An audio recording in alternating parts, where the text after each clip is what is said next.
So ఈ notification ఎప్పుడు వస్తుంది ఏంటి అట్లా పరిస్థితి మాత్రం అనిపిస్తుంది. చూద్దాం. రైట్, ప్రైమ్ టైం డేవిట్లో మనతో పాటు మృత్యుంజయ గారు జాయిన్ అయ్యారు. మాట్లాడదాం మృత్యుంజయ గారితో పాటు. అట్లాగే కర్ణ అరవింద్ గారు మరి కాసేపట్లో జాయిన్ కాబోతున్నారు. అట్లాగే నరా విజయ్ గారు కూడా ప్రముఖ విశ్లేషకులు మరి కాసేపట్లో జాయిన్ కాబోతున్నారు. నమస్తే అండి మృత్యుంజయ గారు. మ్యూట్ లో ఉన్నట్టున్నారు. ప్లీజ్, వినిపిస్తోంది. స్థానిక సంస్థల ఎన్నికలు ఈ ప్రభుత్వంలో జరిగేనా? 42% రిజర్వేషన్లు వచ్చేనా? అయ్యేటువంటి పనేనా? కాదు అన్నది అర్థమైపోయింది. కోర్టులు ఆల్రెడీ తేల్చి చెప్పేశాయి. సో ప్రభుత్వం ముందున్నటువంటి ఆప్షన్స్ ఏంటి? పంచాయతీ ఎన్నికల్లో ఇస్తాం అని అంటే దానికి అసలు పార్టీ గుర్తే ఉండదు కదా. సో ఇండిపెండెంట్ గా ఎవరైనా ఉండొచ్చు, ఇది మా అభ్యర్థి అని చెప్పుకోవడానికి ఉంటుంది. కానీ సో కాంగ్రెస్ పార్టీ తరఫున జరిగేటువంటిది కాదు కదా, అభ్యర్థి బేస్ గా జరిగేది. స్థానిక సంస్థల ఎన్నికలు జరిగేటువంటి అవకాశం ఉందా? ఇప్పుడు మేము ప్రభుత్వ పరంగా యాక్చువల్ గా ఇవి ఫిబ్రవరిలో జరగవలసిన ఎలక్షన్లు డిలే అయింది ఏదో కారణాల వలన.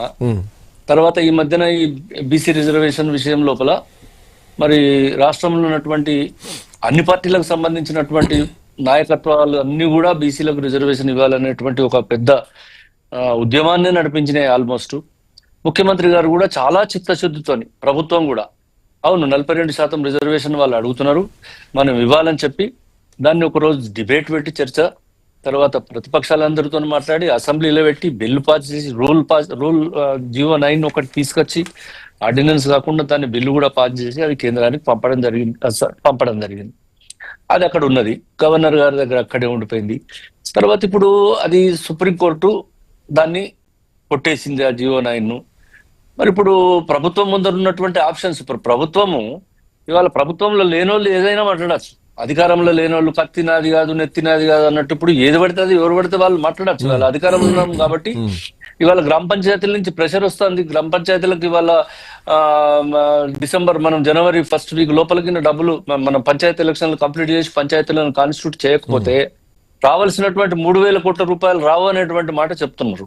ఇప్పటికే ఎకనామిక్ కన్స్ట్రెంట్స్ ఉన్నటువంటి మనము గ్రామ పంచాయతీలు ఇప్పటికి కూడా ఏం పనులు చేసుకున్నటువంటి స్థితిలో ఉన్నారు. మరి కేంద్ర ప్రభుత్వం నిధులు వస్తలేవు అనేటువంటి విషయంలో ఉన్నప్పుడు ఎలక్షన్లు పెట్టక ఇంకా చేయగలిగిన పరిస్థితి ప్రభుత్వం ముందర ఏమీ లేదనేది ఇది సత్యదూరము.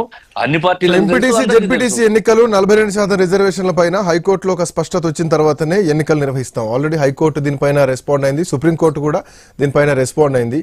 సో 50% క్యాప్ ఉంది కాబట్టి ఇచ్చేటువంటి పరిస్థితి లేదనే క్లియర్ గా అర్థమైంది. అక్కడికి ధర్నాలు రాస్తారోకోలు ఏమైపోయిందంటే జస్టిస్ బంద్ ఫర్ జస్టిస్ అన్నటువంటి కాడికి వచ్చేసింది. రాజకీయ పార్టీలకు అతీతంగా అన్ని రాజకీయ పార్టీలు కలుపుకొని ఇంక్లూడింగ్ బీజేపీతో సహా. సో ఇవన్నీ చూస్తే ఈ ప్రభుత్వంలో స్థానిక సంస్థల ఎన్నికలు అయ్యేనా? టెక్నికల్ రీజన్స్ ఆల్రెడీ మీకు తెలుసు, నాకు తెలుసు, ప్రజలకు తెలుసు, బీసీ సంఘాలు అన్నిటికీ తెలుసు. ఇప్పుడు సర్పంచ్ ఎలక్షన్లు మొదలు పెడదామంటున్నాం కదండి. ఇప్పుడు నిన్న కేబినెట్ లో కూర్చుంటే నిన్న డిస్కషన్ చేసి సర్పంచ్ ఎన్నికలు ఎప్పుడో పెట్టాల్సిందే కదా. సర్పంచ్ ఎన్నికలకు 42 రిజర్వేషన్ అడ్డంకి ఏం లేదు, స్థానిక సంస్థల ఎన్నికలకే రిజర్వేషన్ అడ్డంకి ఉంది. అందుకే ఇప్పుడు సర్పంచ్ ఎలక్షన్లు అంటే స్థానిక సంస్థలు కావు, అవి స్థానిక సంస్థలు మాట్లాడుతున్నా. మీరు ఎంపీటీసీ జెడ్పీటీసీల గురించి మీరు మాట్లాడుతున్నారు. దానికి మనం టికెట్ పరంగా నడుస్తుంది కాబట్టి మరి 42% రిజర్వేషన్ ఇవ్వాలని కాంగ్రెస్ పార్టీ కూడా అనుకుంటున్నది, ప్రభుత్వం కూడా అనుకున్నది, కాంగ్రెస్ ప్రభుత్వం. కానీ ఇచ్చేటువంటి పరిస్థితి ఇవాళ లీగల్ గా లేదు. తర్వాత కేంద్ర ప్రభుత్వం నుంచి మద్దతు లేదు. ఈ రెండు లేని పరిస్థితులలో కనీసం మనం గ్రామ పంచాయతీలను సేవ్ చేయడానికి, కేంద్రం నుంచి వచ్చేటువంటి నిధులను కాపాడుకోవడానికి ఇవాళ మనం గ్రామ పంచాయతీ ఎలక్షన్లు పెట్టడం వల్ల ఇబ్బంది ఏమున్నదని ఎవరినైనా అడుగుతా ఉన్నా నేను. What is the problem with conducting the గ్రామ పంచాయతీ ఎలక్షన్? ఇబ్బంది ఏం లేదు, మొదటి నుంచి ఇబ్బంది ఏం లేదు, ఇప్పుడు ఇబ్బంది ఏం లేదు. 42% రిజర్వేషన్ ఇస్తాం, 6 నెలల్లోపే రిజర్వేషన్లు పెంచుతాం, బీసీ కులగణన చేస్తాం, అధికారంలోకి రాగానే 6 నెలలు ఇస్తాం అన్నది కాంగ్రెస్ పార్టీ. సో అదే ఇబ్బంది ప్రభుత్వం పడ్డది, పార్టీ పడ్డది తప్ప మొదలు పెట్టింది మీరే ఇబ్బంది క్రియేట్ కావడానికి. ఎవరు? మేము 42% ఇస్తామని మేమే అన్నామా, లేకుంటే అవతల నుంచి డిమాండ్ వచ్చిందా? డిమాండ్ కు మీరు అన్నారు పార్టీ పరంగా ఇస్తాను మొదటి నుంచి అనలేదు. కులగణన చేస్తామన్నారు, సర్వే చేస్తామన్నారు. బట్ ఇది ఒక టెక్నికల్ ఇష్యూస్ ఉన్నాయి, దీంట్లో అడ్డంకులు ఉన్నాయి. ఇది సర్వేనే సరిగ్గా జరగలేదన్నది మొదటి నుంచి వినిపించినటువంటి వాదన. సో దీంట్లో సుప్రీంకోర్టు గైడ్ లైన్స్ ఉన్నాయి, చాలా కేసెస్ కూడా ఎగ్జాంపుల్స్ కనిపిస్తున్నాయి.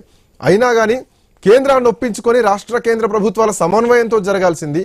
సో లీగల్ ఎలిగేషన్స్ వస్తాయని ముందు నుంచి తెలుసు. గతంలో అందరూ బీసీ సంఘాలు కానీ ప్రతిపక్షాలు కానీ అందరూ ఇవే మాట్లాడారు, ఇట్లా పోతే కాదు, ఇట్లా పోతే కుదరదు అని చెప్పేసి. సో ఆ పద్ధతుల్లో పోలేదు కదా, అదే కదా ఇప్పుడు వచ్చినటువంటి అడ్డంకి సమస్య.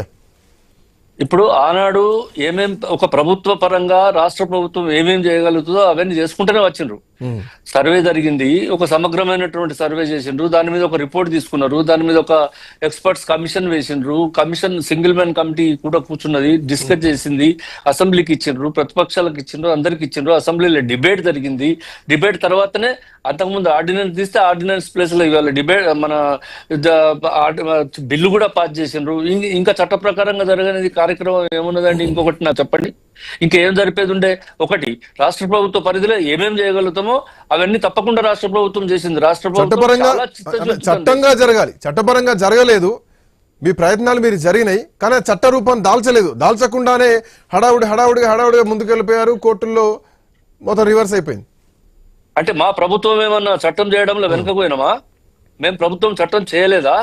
తర్వాత ఇంకొకటి ప్రశ్న ఇవాళ మీరు అడుగుతారు, మేము చట్టం చేసినాము, దాన్ని ఇవాళ కేంద్ర ప్రభుత్వానికి పంపించినాం కన్సిడరేషన్ కు.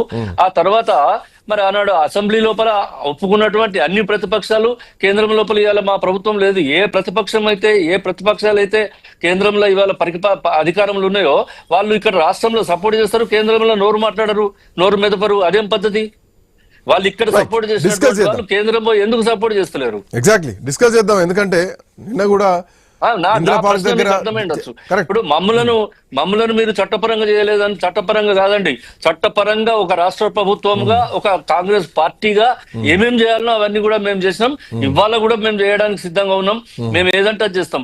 బిల్లు పార్లమెంట్ కు పంపితే అసెంబ్లీలో ఒప్పుకున్నటువంటి భారతీయ జనతా పార్టీ వాళ్ళు కేంద్రంలో ఒప్పించలేక మమ్మల్ని మాట్లాడితే ఏం లాభం? ఇవాళ ఉత్తానే. రైట్, మృత్యుంజయ్ గారు డిస్కస్ చేద్దాం. బీజేపీ నాయకులు శ్రవణ్ గారు కూడా జాయిన్ అయ్యారు మనతో పాటు. ఒక చిన్న బ్రేక్ తీసుకుందాం. బ్రేక్